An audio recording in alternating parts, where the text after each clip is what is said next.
सभी प्रतिनिधि भाई और बहनों, मैं आपका हार्दिक अभिनंदन करता हूँ, स्वागत करता हूँ। Honorable Chairperson, distinguished speakers, esteemed members of Parliament, ladies and gentlemen. It gives me immense pleasure and pride to address this distinguished assembly. I welcome you all.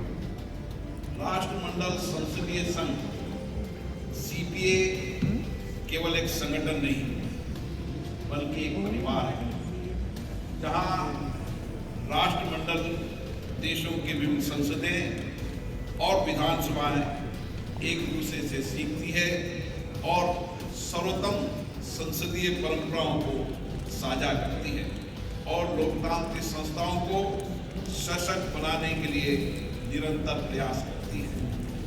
The Commonwealth Parliamentary Association (CPA) is not merely an organization; it's a family where the parliaments and legislatures of the Commonwealth nations learn from each other, share the finest parliamentary traditions, and continuously strive to strengthen the democratic institutions. ये मंच हमें अवसर देता है कि हम विचार विमर्शों के माध्यम से अपने अपने संसदीय तंत्रों में सुधार करें, पारदर्शिता लाएं और उत्तरदायित्व बढ़ाएं और नागरिकों के प्रति अपने कर्तव्यों का निर्वहन और अधिक प्रभावी ढंग से करें। यही सीपीए की असली ताकत है। Friends, this platform provides us with the opportunity to deliberate and improve our respective parliamentary systems, enhance transparency and accountability, and fulfill our duties towards citizens more effectively. This indeed is the true strength of CPA. पिछले 4 दिनों में इस सम्मेलन में जो विचार विमर्श हुआ वह इस दिशा में प्रेरक कदम है। विशेष रूप से उभरती प्रौद्योगिकी और जलवायु परिवर्तन पर वे सत्र सार्थक भी रहे और उपयोगी भी रहे। Friends, the discussions held during the past 4 days of this conference have been an inspiring step in this direction. In particular, the sessions on emerging technologies and climate change have been extremely useful and relevant. मुझे विश्वास है यहाँ उपस्थित सभी प्रतिनिधि इस सम्मेलन से बहुत सीख लेकर जाएंगे। I am confident that all the delegates present here are returning with valuable insights. विशेष करके किस प्रकार आर्टिफिशियल इंटेलिजेंस (AI) की तकनीकें संसदीय परंपराओं को अधिक कुशल, पारदर्शी और नागरिक केंद्रित बना सकती है। Especially on how technologies such as artificial intelligence (AI) can make parliamentary processes more efficient, transparent, and citizen-centric. साथियों, जलवायु परिवर्तन हमारे समय की सबसे बड़ी चुनौतियों में से एक है। ये किसी एक देश की समस्या नहीं बल्कि पूरी मानवता की साझा चिंता है। भारत ने इस क्षेत्र में बहुत उदाहरण प्रस्तुत किए हैं। Friends, climate change is one of the greatest challenges of our time. It is not the problem of any single nation, but a shared concern of all humanity. India has set an example in this regard. Bharat Paris समझौते के लक्ष्यों को समय से पहले पूरा करने वाला देश है। आज भारत विश्व का महानतम लोकतंत्र भी है और विश्व में तेजी से बढ़ती हुई अर्थव्यवस्था का देश भी है। India is the first major country to have achieved the targets of the Paris Agreement ahead of schedule. Today, India stands as both the world's largest democracy and the world's fastest growing major economy.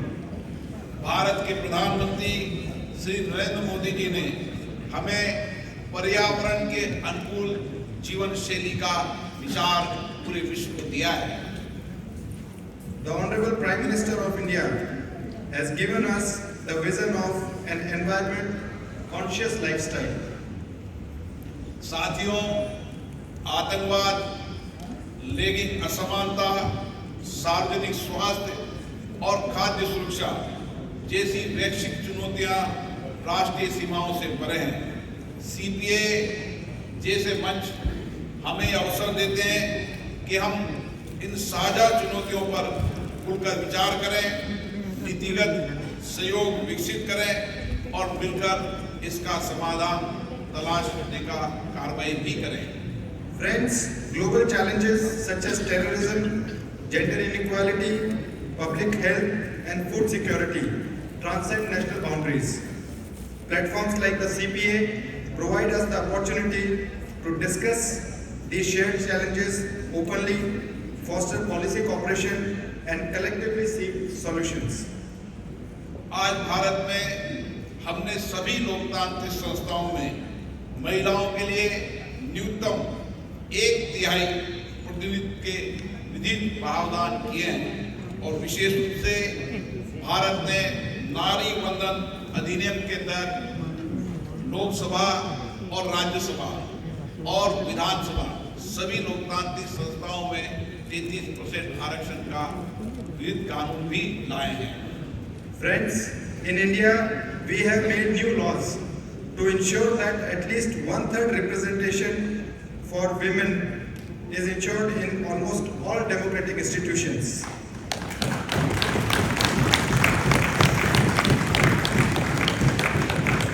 The recently enacted law, Nari Shakti Bandhan Adhiniyam, is a landmark legislation which provides for 1/3 reservation for women in both houses of the Parliament of India and all the state legislatures in the Union of India.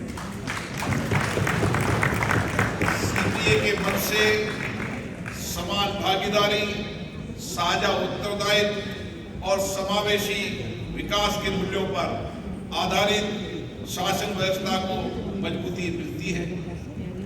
Friends, through the CPA platform, systems of governance based on the values of equal participation, shared responsibility and inclusive development are being strengthened. आइए हम सभी CPA के इस प्रेरक मंच से संकल्प लें कि हम मिलकर वैश्विक चुनौतियों का समाधान करेंगे और मानवता के इतिहास में लोकतंत्र की जड़ों को सुदृढ़ करने में अपनी सक्रिय भूमिका निभाएंगे। Let us all, from this inspiring platform of the CPA, take a collective pledge to work together to address these global challenges and play an active role in further strengthening the roots of democracy in the history of humanity.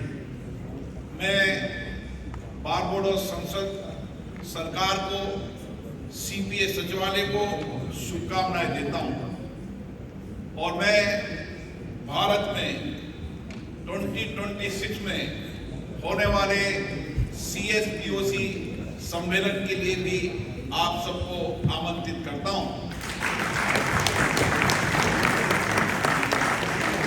जय Hind. Friends, I extend my best wishes to all of you, particularly to the government of Barbados and the CPA Secretariat. I also invite you all to the CSPOC conference to be held in India next year, 2026. Thank you very much. Jai Hind.